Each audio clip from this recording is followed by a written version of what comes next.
Assalamualaikum warahmatullahi wabarakatuh. Kembali lagi bersama saya. Di tutorial kali ini kita akan membahas bagaimana caranya melakukan visualisasi data menjadi data 3 dimensi gitu. Nah, bagaimana cara kita visualisasi data DEM itu menjadi bentukan 3 dimensi gitu kawan-kawan. Nah, seperti yang kita tahu bahwa data DEM itu disajikan ya adalah data digital elevation model ya, dengan artian bahwa dia punya nilai elevasi atau ketinggian. Nah, seringkali data digital elevasi model itu hanya disajikan dalam bentuk 2 dimensi seperti misalnya untuk hill shade ya gitu ya. Jadi kayak ada shading, pewarnaan tekstur gitu. Nah, itu mungkin yang paling sering kita lihat, atau hanya dilakukan ekstraksi yang bisa dilakukan dari data DEM seperti kontur, das, pola aliran ya, aspek kelerengan gitu. Nah, sebenarnya masih banyak lagi yang bisa kita lakukan dengan data DEM. Nah, data DEM itu bisa kita lakukan misalnya adalah dengan visualisasi kawan-kawan. Visualisasi 3 dimensi gitu. Nah, untuk kali ini software yang kita pakai itu adalah keturunan dari ArcGIS ya. Jadi dalam folder, kalau misalnya teman-teman install ArcGIS gitu, di foldernya itu ada namanya ArcScene ya. Nama aplikasinya adalah ArcScene gitu. Nah, ini adalah software yang berfokus pada visualisasi data gitu. Nah, di data ini kawan-kawan semua kita lihat. Nah, ini ada dipersiapkan, sudah ada 2 data ya. Pertama itu adalah SHP yang ukuran dan bentuknya itu menyesuaikan dengan data DEM teman-teman. Jadi kalau misalnya teman-teman kan kemarin sudah diminta untuk melakukan digitasi peta geologi ya, dan juga itu diminta untuk membatasi areanya terlebih dahulu, jadi membuat SHP area. Nah, areanya itu yang akan kita gunakan pada hari ini, dan juga data DEM-nya kawan-kawan. Jadi 2 itu yang dimasukkan. Nah, sebelum itu silahkan diatur di project dulu seluruh datanya menggunakan koordinat sistemnya adalah UTM ya, Universal Transfer Mercator, di mana unitnya itu menggunakan unit linear, yaitu unit berupa meter ya. Nah, kalau sudah nanti masuk ke pengaturan di scene layer. Di scene layer ini kita masuk ke property. Nah, kita pilih zona UTM-nya. Daerah saya ini sebenarnya itu adalah ini ya, DEM-nya saya potong menyesuaikan dengan formasi batuan yang merupakan bagian dari endapan Gunung Rajabasa ya. Jadi ini adalah satu daerah yang saya tunjukkan kepada teman-teman. Ini adalah endapan persebaran Gunung Api Rajabasa gitu. Dia ada di zonanya, zona UTM, zona 48 South ya. Jadi sudah saya pilih, jadi nggak perlu diatur lagi. Ini udah. Nah, di sini kawan-kawan, saya akan menunjukkan beberapa visualisasi yang bisa kita lakukan menggunakan ArcScene gitu. Jadi kita sebenarnya ada banyak gitu ya. Cuman mungkin saya akan menunjukkan contoh 3 saja yang bisa teman-teman lakukan gitu. Oke, mungkin langsung saja ya kita ke pembahasan, karena pengertian DEM dan lain-lain saya sudah pernah berikan di video sebelumnya. Oke, pertama kita akan melakukan visualisasi bentuk 3 dimensi. Ini adalah materi dasarnya ya, paling dasar. Jadi seperti yang saya bilang tadi, bahwa data DEM sebagai bentuk yang memiliki unit elevasi atau sumbu X ya, sumbu Z-nya. Jadi dia selain mempunyai dimensi ruang ya, jadi dimensi panjang kali lebar, dia juga punya dimensi tinggi atau kedalaman ya. Ada, kalau istilahnya kalau kita ibaratkan, dia punya nilai X, punya nilai Y, punya nilai Z gitu kawan-kawan. Misalnya kalau saya visualisasikan ya, dia selain punya nilai X, Y, dan dia juga punya nilai Z gitu. Nah kawan-kawan, kalau sudah seperti itu, maka kita bisa melakukan visual tampilan gitu teman-teman. Jadi misalnya gini, teman-teman pengen menampilkan ketinggian, menunjukkan ketinggiannya. Ini kan masih flat ya. Caranya bagaimana? Kita bisa melakukannya menggunakan kita klik dulu data DEM yang kita mau tadi. Nah, atau di layer yang mana yang teman-teman pengen menampilkan 3 dimensinya. Tapi syaratnya teman-teman harus memasukkan data DEM terlebih dahulu yang sesuai dengan area teman-teman. Nah, misal saya gunakan dulu yang default ya. Defaultnya itu saya coba visualkan data DEM-nya dulu. Klik kanan. masuk ke propertinya ya kawan-kawan. Nah, di sini pilih floating on custom surface. Teman-teman klik di sini. Pastikan dia adalah data dem yang kita tadi ya, data dem. Di sini ada beberapa kolom yang di sini. Ini adalah nama lainnya itu adalah faktor vertical exaggeration. Nah, ini bisa diatur teman-teman. Maksudnya gimana vertical exaggeration? Vertical exaggeration itu adalah pembesaran. Jadi kadang-kadang kalau areanya luas tapi ketinggiannya nggak seberapa, itu nggak terlalu kelihatan perbedaan ketinggiannya. Makanya ketinggiannya diperbesar dengan suatu faktor sehingga akan lebih terlihat gitu ketinggiannya. Nah, ini namanya bisa diperbesar 1 sampai tak hingga sebenarnya. Nah, tapi jangan juga dilakukan berlebihan karena jika berlebihan malah tampilannya akan jelek. Nah, biasanya orang pakai antara 1 sampai 5 gitu ya. Biasanya itu. Tapi itu biasanya kalau berupa daerah yang misalnya dataran bergelombang ya, yang dominan datar, tapi dia cukup bergelombang gitu, dan elevasinya nggak gede-gede amat ya. Mungkin selisih elevasi cuman mungkin 30-20 meter, tapi luasan areanya bisa beberapa kilometer persegi. Nah, itu adalah cocok sekali untuk menggunakan vertical exaggeration. Tapi kalau misalnya untuk area sempit, tapi dia punya perbedaan elevasi yang cukup besar, disarankan untuk 1 atau 1,5 saja gitu kawan-kawan. Nah, kedua ada yang bisa diisi di sini adalah layer offset. Jadi kalau misalnya kita memasukkan 2 jenis data ya, data DEM tadi sama 1 SHP tadi, ini kita bisa atur gitu. Nah, ini kalau misalnya ini juga, misalnya kita mau ngatur ini kan, secara default dia bakal start dari nilai ini ya, nilainya itu mulai dari nilai low-nya di sini nih, nilai paling bawah dari suatu data DEM. Ini kan paling kecil adalah minus 2,367 meter. Maka data DEM ini secara default akan mulai terdefinisi dari elevasi minus 2,367. Tapi teman-teman misalnya pengen mengatur dia mulainya kita dari 500 meter atau 200 meter atau 300 meter, it's okay, itu bisa kita isi di sini, misal dengan elevasi awal yang mau kita bawa berapa gitu. Jadi bisa dikatakan gini, vertical exaggeration adalah yang ini, faktor berapa kali tinggi dibandingkan luas permukaan, dan layer offset itu adalah mau berapa meter di atas atau di bawah permukaan lautnya gitu ya secara singkatnya. Misalnya kita atur default saja ya, 1 dan 0, ini isinya 0. Oke, klik OK, maka dia akan muncul kawan-kawan. Nah, ini adalah data DEM untuk area Gunung Rajabasa. Tapi misalnya gini, kalian merasa ini cukup boring gitu. Ada beberapa yang bisa kalian lakukan, misalnya atur color ramp warnanya ya, ramp warnanya. Misal saya mau pilih yang ini. Saya klik OK, dia akan memiliki warna gitu. Nah, ini boleh juga sebetulnya. Atau misalnya teman-teman bukan masalah warna, tapi karena tampilannya terlalu flat. Ada sebenarnya cara satu lagi untuk menampilkan hasil yang bagus gitu. Oke, misalnya gini. Oke, sudah saya kembalikan lagi. Nah, kemudian kita bisa menggunakan, apakah hanya data DEM saja yang bisa seperti ini? Sebenarnya tidak. Yang penting kalian punya data DEM-nya gitu. Kalian punya data DEM-nya, kalian bisa memasukkan data apapun. Misalnya gini.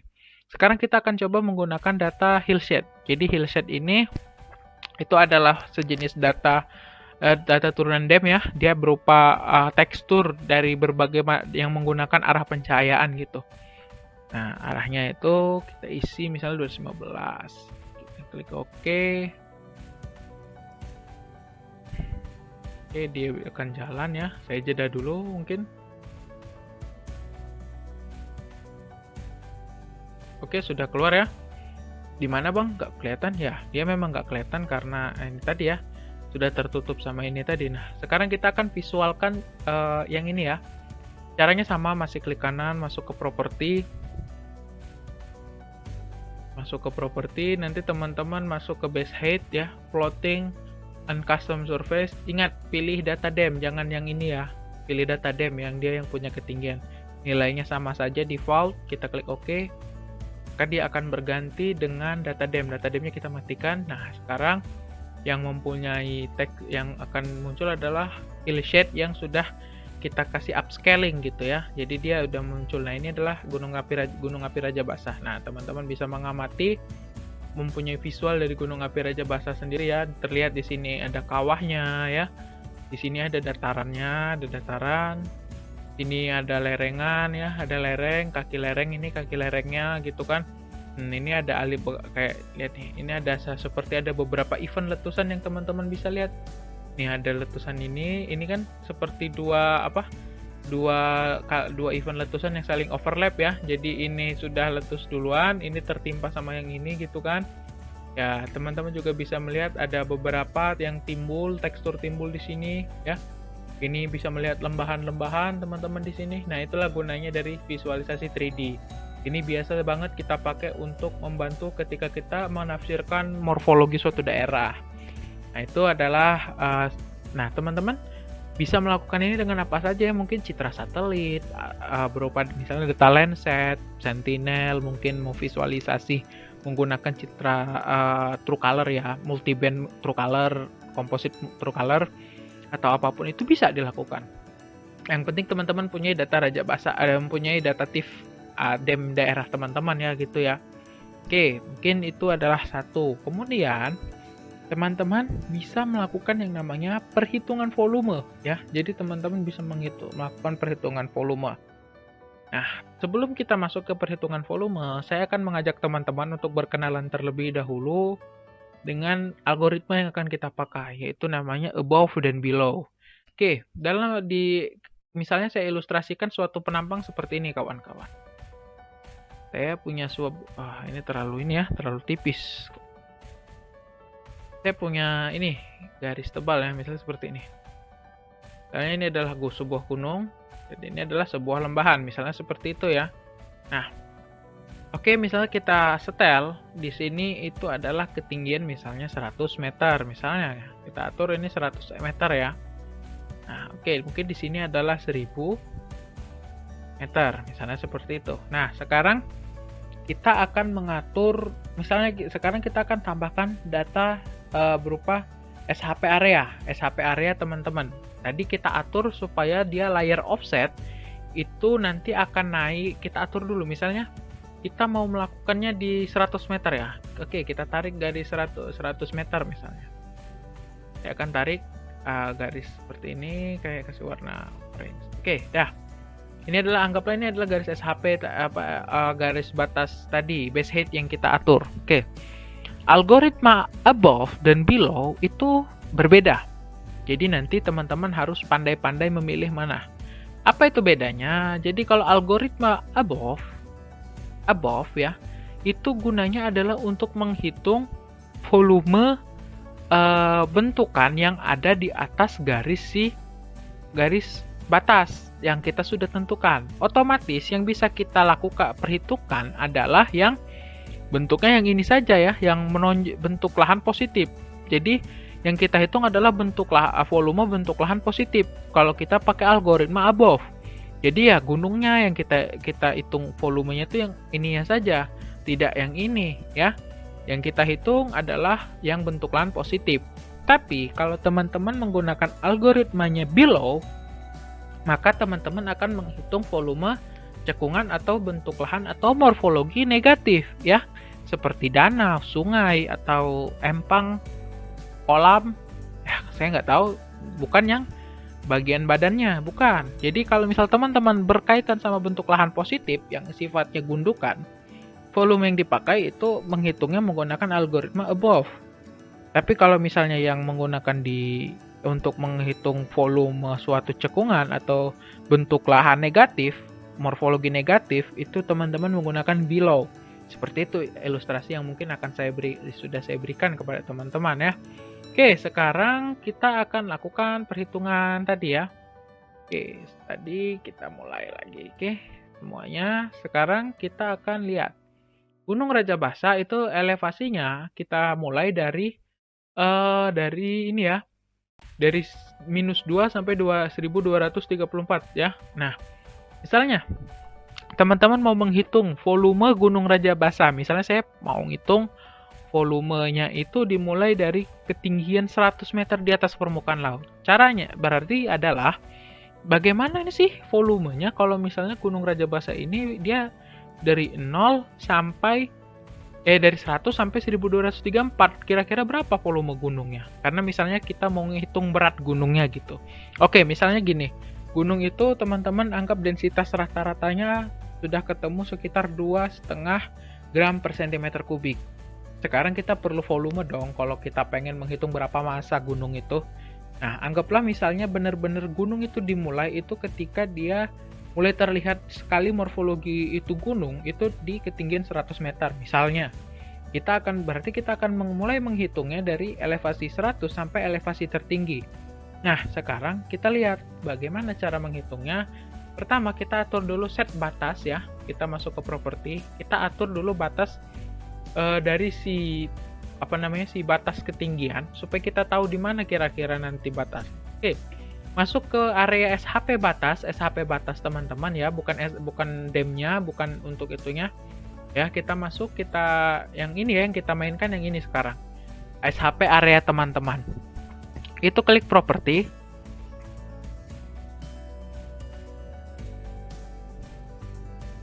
Masuk ke base height ya, mana? Base height. Nah, ini nggak usah diisi, lain-lain ini. Yang cukup diisi adalah yang layer offset. Kita mulai dari ketinggian yang kita mau. Kita mulai tadi mintanya di 100 kan. Kita klik di 100, oke. Maka kita akan mempunyai gunung ininya di 100 ya. Oke, mungkin ternyata Bang, masih Bang, ini mungkin kita jadi 150 aja Bang, biar kelihatan banget kalau itu gunungnya gitu. Oke, kita naikin jadi 150 misalnya. Oke, 150. Kita klik OK. Oke, sekarang sudah terlihat ya, ini lebih cenderung lebih benar-benar. Sekarang kalian lihat bahwa teman-teman sudah melihat bahwa ini naik ya, SHP-nya naik sesuai dengan ketinggian yang kita inginkan di 150 meter mulainya dia. Nah, ada beberapa hal yang perlu saya disclaimer ke teman-teman. Ketika teman-teman menggunakan ini wajib ya, wajib hukumnya itu teman-teman melihat datatifnya ini ketika divisualisasi itu vertical exaggeration-nya tidak perlu dimainkan, jadi cukup 0 saja ya, cukup 1 saja ya, satu kali faktornya. Kalau misalnya faktornya dinaikin, maka harus disesuaikan juga ketinggiannya, dikalikan dengan faktor exaggeration. Misalnya, kalau misalnya vertical exaggeration-nya itu 3, berarti nanti, misalnya saya menggunakan data yang sama, Gunung Rajabasa juga. Gunung Rajabasa ini, saya akan menghitung elevasinya sama di 150 meter. Tapi vertical exaggeration yang saya pakai untuk data DEM itu sekitar 4 misalnya. Maka nanti titiknya jangan di 150, tapi 150 kali dengan faktor vertical exaggeration, berarti mulainya dari 600 meter gitu teman-teman. Oke, sudah seperti ini langsung bisa kita hitung. Ada di mana alatnya, itu ada di 3D analysis ya, 3D analysis. Dia kemudian kita cari ada di, bentar saya agak lupa, function surface ya. Jadi ada di functional surface, teman-teman pilih surface volume, klik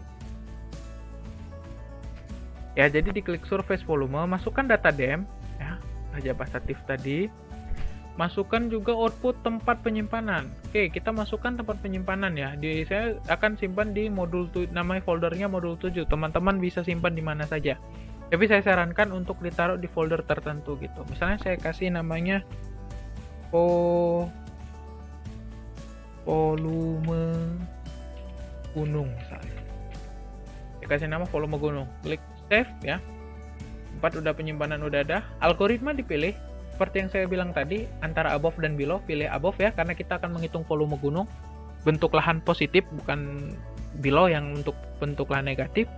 Plane height itu kita akan menghitung dari batas di mana kita tadi minta. Tadi kan kita akan mulai menghitung volume dari ketinggian 150 sampai ketinggian paling tinggi. Oke, masukkan nilai 150.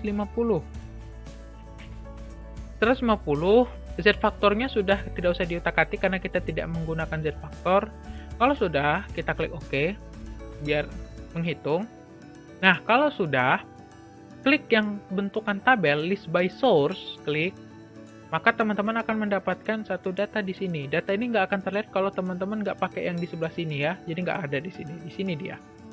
Nah, sudah, itu diklik kanan, open atribut, open, ya, maka teman-teman akan mendapatkan data seperti ini. Ya, reference-nya, oh ini maaf, ini jadi below ya, salah ya, harusnya ya, jangan below ini, harusnya above. Oke, kita atur ulang. Oke, surface volume, masukkan Raja Basatif, tempat penyimpanannya kita ganti, volume gunung, ini nama asal aja,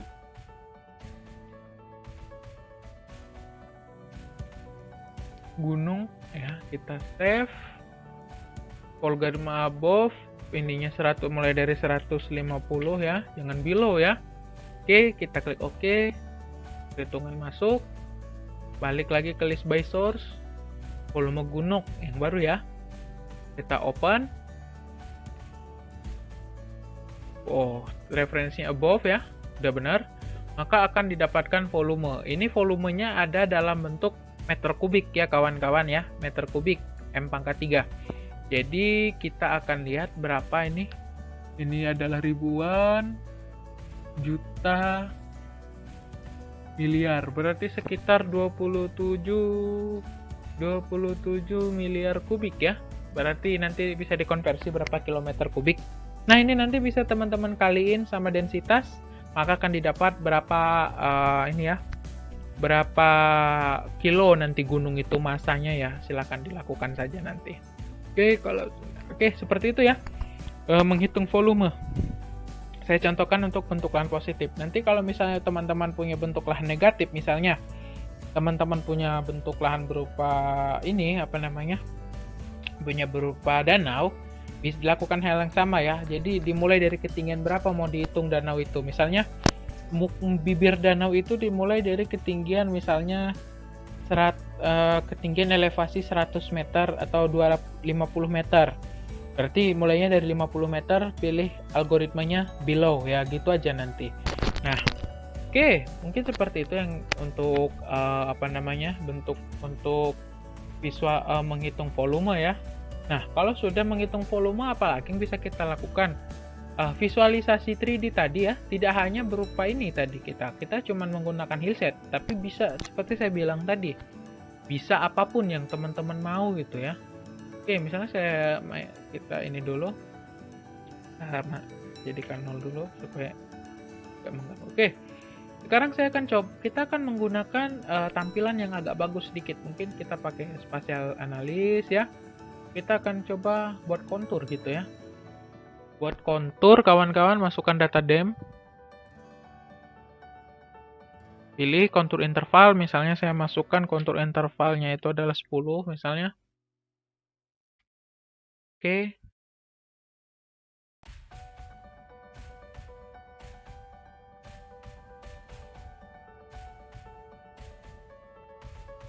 Data kontur sudah jadi tapi belum ini.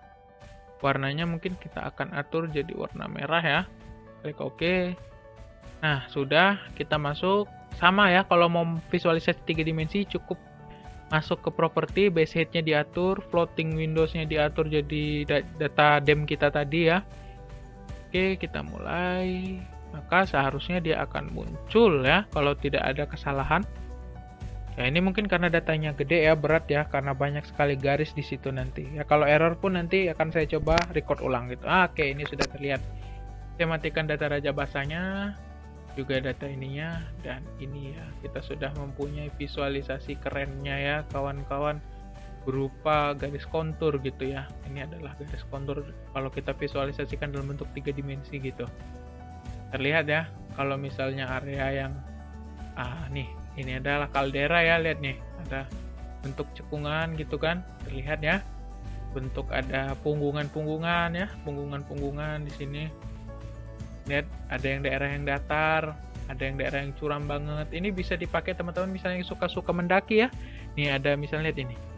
Ini terlihat seperti tekstur ini seperti tempat aliran ya. Jadi ini turun, lavanya mengalir kayak gini ya. Mencirikan ada aliran gitu. Nah, itu bisa dipakai gitu teman-teman semua. Nah, setelah ini kita akan melakukan visualisasi terakhir ya, yaitu adalah membuat animasi ya. Jadi Bagi yang belum tahu, ArcGIS itu sangat bisa sekali ya kalau mau dipakai untuk bikin animasi ya, animasi, tapi animasi memang sederhana gitu. Misalnya gini, teman-teman pengen, saya pengen membuat animasi seperti ini, kan kita ini ya, rotasi-rotasi seperti ini ya, tapi teman-teman pengen membuat yang ini apa namanya, istilahnya otomatis gitu. Saya pengen yang kira-kira ini saya matiin. Oke, ini biar lebih gede ya. Jadi caranya adalah atur bidang pandang ya. Pertama atur bidang pandang, atur segimana mau ininya. Oke, mungkin saya akan agak geser. Oke, di sini. Nah, di sini ya, kalau misal diputar enak ya. Nah, sekarang kita balik lagi bahwa tadi ada sumbu X, sumbu Y, sumbu Z gitu ya, kawan-kawan ya. Kita ilustrasikan di pen. Jadi ada sumbu yang tegak, ada yang sumbu yang ke sini, ada sumbu yang sumbu yang seperti ininya ya, gitu. Kira-kira gitu. Sumbu sini adalah sumbu X, ini adalah sumbu Y, dan atasnya adalah sumbu Z. Teman-teman harus mengingat di situ ya. Kalau bahwa dari unsur keruangan adalah bentukan yang seperti ini yang kita harus pikirkan terlebih dahulu, kawan-kawan. Nah, kalau misalnya sudah seperti ini, kita akan melihat komponen dari menu animasi ya. Jadi, kalau mau melakukan animasi, teman-teman munculkan dulu tab animasi di toolbar. Nanti ada animation, dicentang saja. Kalau sudah, nanti dia bakal muncul, atur saja. Nah, kita akan masuk animation ya, animation manager. Nah, ini adalah yang sudah pernah saya buat sebelumnya, nanti akan saya remove. Nanti kita mulai dari pertama. Jadi ada yang namanya visibility atau ketampilannya, transparansi layar, translasi ya, translasi dari sumbu X, Y, Z. Translasi itu adalah perpindahan ya, bergerak dari satu posisi A ke posisi B dalam suatu sumbu tertentu. Misalnya translation X berarti dia bergerak dari sumbu X ya, bergerak di sumbu X. Translation Y dan translation Z berarti bergerak di sumbu Y atau sumbu Z-nya. Scale adalah skala pembesaran, jadi bisa membesarkan berdasarkan sumbu X-nya, sumbu Y atau sumbu Z. Rotation itu adalah putaran, berputar ya, rotasi. Nah, itulah yang teman-teman akan kita pakai dua itu nanti, adalah translasi dan juga rotation gitu, kawan-kawan. Mungkin sekarang kita akan membahas dulu yang simple ya. Jadi kita akan membuat yang rotation dulu. Kita masuk animation, remove all. Oke. Kalau sudah, nanti tadi misalnya sudah ya, siapkan data ini tadi. Oke, sekarang kita akan membuat animasi rotasi terlebih dahulu. Teman-teman mau buat rotasi kan, misalnya seperti itu. Oke, sekarang caranya adalah kalau misalnya mau buat rotasi, kawan-kawan, kita pikirkan dulu kita mau bikinnya itu rotasi per berapa. Karena ada interval ya, jadi intervalnya dipikirkan dulu mau buat berapa. Misalnya gini, perencanaannya teman-teman mau buat dalam waktu beberapa detik gitu. Nah, ini kan skalanya detik ya, jadi kalau mau dibuat dalam bentuk detik, pikirkan kira-kira mau berapa detik dan rotasinya mau secepat apa. Nah, untuk mengatur itu kita masuk animation manager, kita masuk ke tab keyframe, kita pilih create ya, create. Nah, di sini kita pilih. Kalau misalnya teman-teman mau membuat animasi itu silahkan atur yang mana ya. Yang mana yang kita atur adalah yang ini ya, yang layer, misalnya layer kita pilih yang hillshade-nya ya, kita pilih hillshade. Pilih ini adalah sudah pilih. Sekarang kita masuk di sini keyframe-nya. Keyframe namanya kita create. Nah, kita pilih satu. Sekarang kita mau pilih dulu seberapa cepat, seberapa halus gerakan yang mau kita buat. Nah, kalau misalnya rotasinya pengen halus, teman-teman buat sebanyak-banyaknya ya. Jadi misalnya teman-teman kalau rotasi kan berkaitan sama sudut ya, berarti 360 derajat putaran.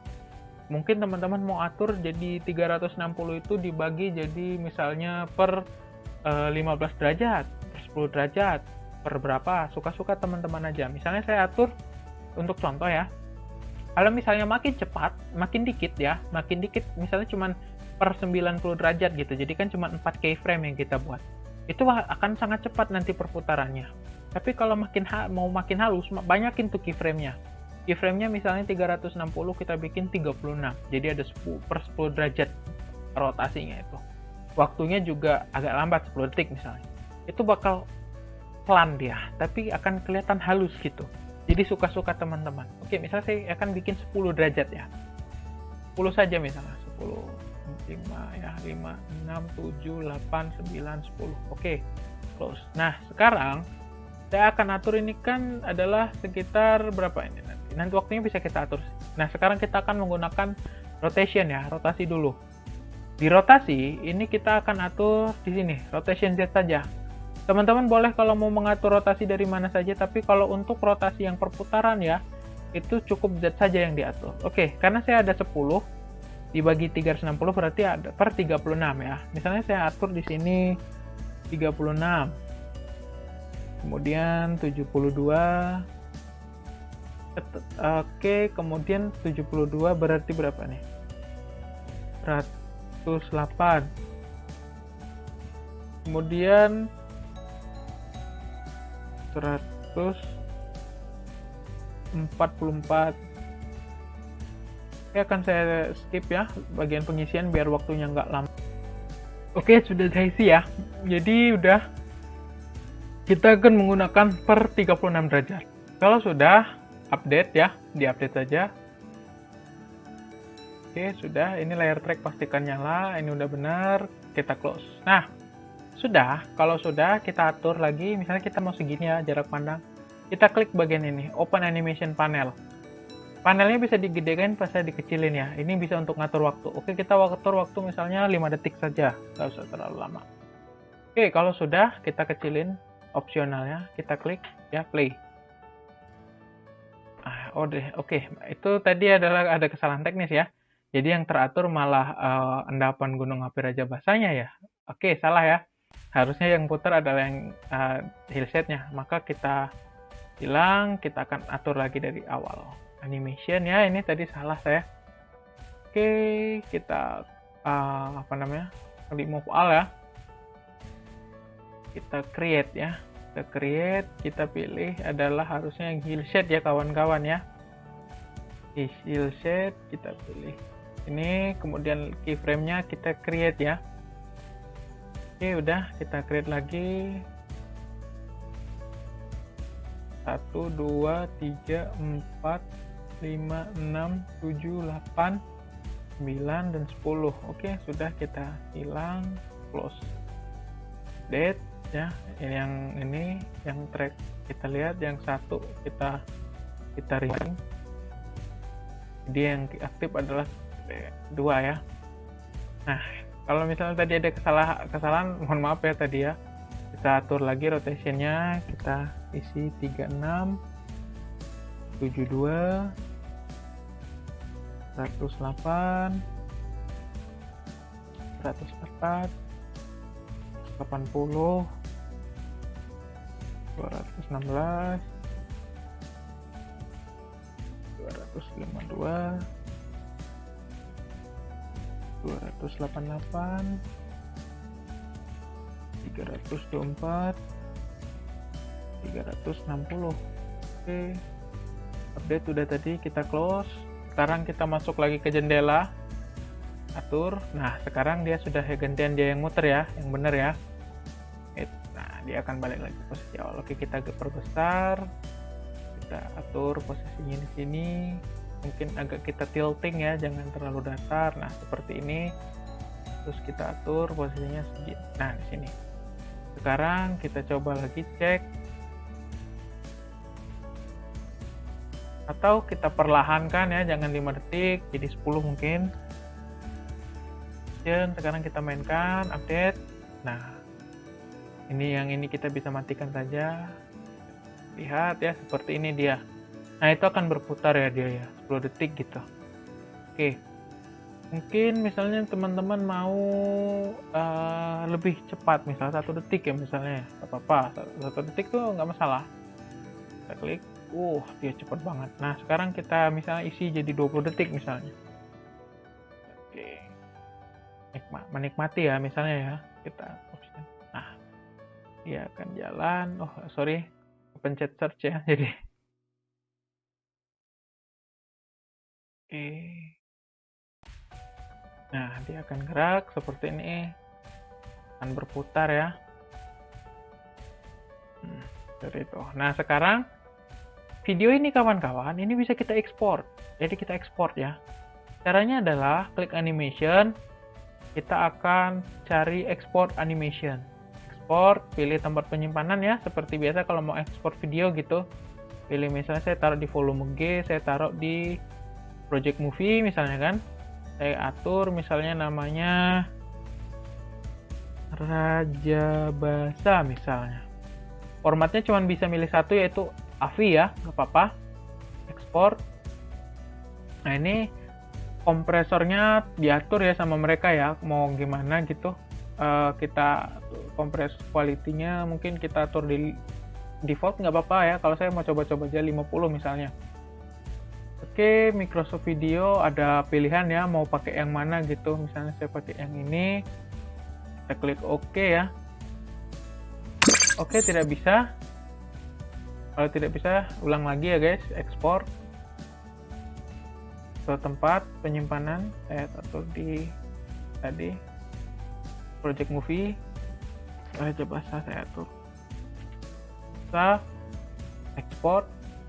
Maka formatnya ya udahlah ya, samain aja ini kita naikin 100 kayak oke. Dia akan merender ya. Sesuai dengan teman-teman tadi atur berapa durasi yang teman-teman inginkan gitu ya. Tadi kan atur durasinya 20 detik gitu. Nah ini akan memang supaya lebih terlihat gitu. Nah nanti kalau sudah teman-teman bisa tonton videonya gitu. Oke, udah hampir selesai ya rendernya ya. Basically hanya record layar tapi cuman segininya aja yang direcord sama dia. Oke, masuk kita ke File Manager, Raja Basa sudah ada. Nah, ini agak kurang bisa dibuka dengan pemutar media Windows yang ini ya, bawaan. Pakai yang pihak ketiga saja, misalnya VLC, saya pakai yang VLC. Oke, ya lihat ini. Nah, ini adalah video recordnya ya, nanti hasilnya teman-teman bisa lihat, teman-teman bisa amati.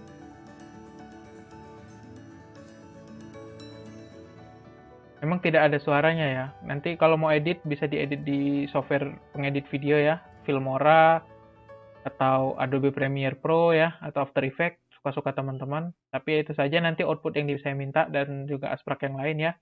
Jadi untuk mengatur bagaimana tampilan ya, nanti ini akan teratur. Misalnya kalau mau videonya kecil kayak gini, mau digedein, ini dilebarin berarti. Nah, tilting atau kemiringan atur dari sini juga. Misal teman-teman mau kayak gini videonya boleh.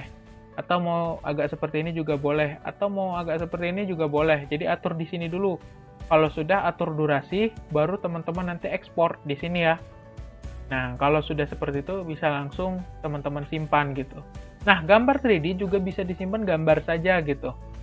Tidak usah video nggak apa-apa gitu. Misalnya kalau mau gitu tinggal di ekspor ya. Sebagai bentuk 2D atau 3D.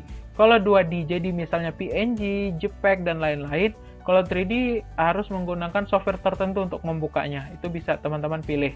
Ya, seperti itu kira-kira untuk video tutorial kali ini. Semoga bermanfaat. Saya ucapkan terima kasih sudah menyimak.